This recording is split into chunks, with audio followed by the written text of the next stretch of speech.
one of those cameras that makes you want to be more creative, really gets those creative juices flowing, gives you ideas that you can't have with other cameras because this thing's just so damn small that it just goes anywhere. So I've just realised I've just done that whole sequence without showing you how I actually film the sequence. That was kind of the point of the sequence at the start of this video. So here's how I got a few of these shots. So for the walking round shot, where I walked round from the door, I literally took the standalone camera out there and magnetised it to the shed, and that's how I got that shot. Walked round, made sure I got the frame by using the preview on the actual action pod as I got through there, so the frame was right, and then just walk past, and simple as that. Spider web.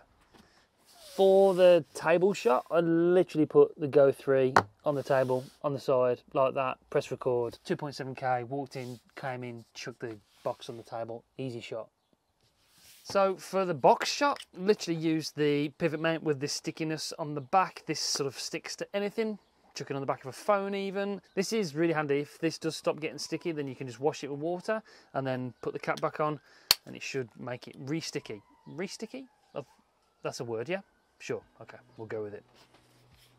For the ones in the bag, I basically just put the camera in the bag, open the thing, recorded, press record, and you know, it's simple. One thing I do recommend you do is turn the indicator light off. So when you're doing those kind of shots, when it's in a dark place first, and you're opening a door in a fridge or something, if you've got the indicator light on, you can see that it's flashing. So turn that off, that helps with the authenticity and the realism of the shot as well. This, I mean, it just really is great. I had this new cap from Peter McKinnon, thanks PM. Didn't send it to me personally, but I bought it off the website. I think it's sick. So when I got it, I saw the box with the cool pirate logo on the tape as well on the box. I just wanted to make a little bit of an unboxing.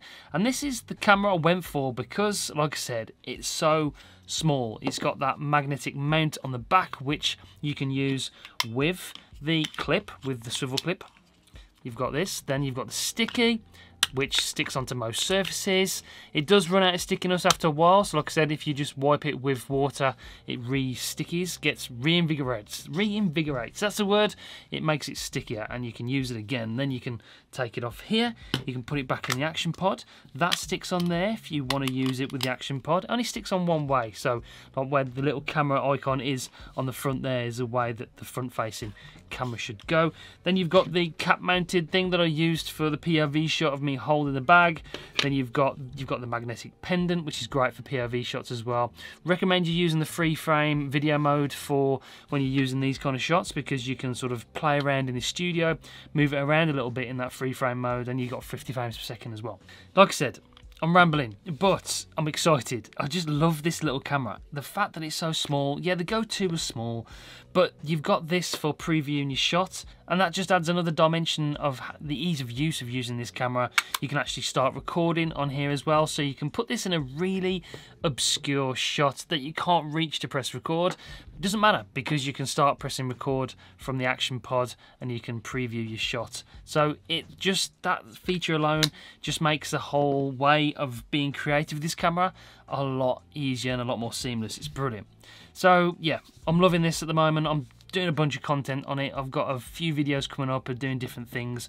I'm definitely taking this on my holiday coming up in a couple of weeks, because it's just the perfect camera for recording your journeys. It's so small and light. You've got the flip up screen for vlogging. Then we can stick this to different places around the airport, for instance. So that's definitely my travel camera at the moment. There are a few drawbacks. Now, the two things that I just wish it had was, one, the ability to add external audio.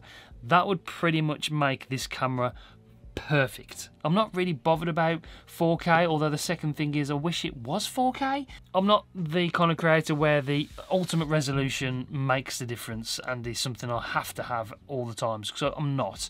This is just nearly perfect, but for those kind of shots you saw at the start of this video, being really creative, getting those creative juices flowing, making you do different things that you wouldn't even thought of doing in the past, then this is the camera to have. So, like I said, if you are going to buy one, make sure you do use my affiliate link in the description. That really helps this channel grow. While you're down there, subscribe. It's free, guys. It doesn't cost you anything. Press that subscribe button and you just get notified every time I update you on this camera or other action cameras that are coming really soon. Stay tuned. I'll see you on the next one. Bye, guys.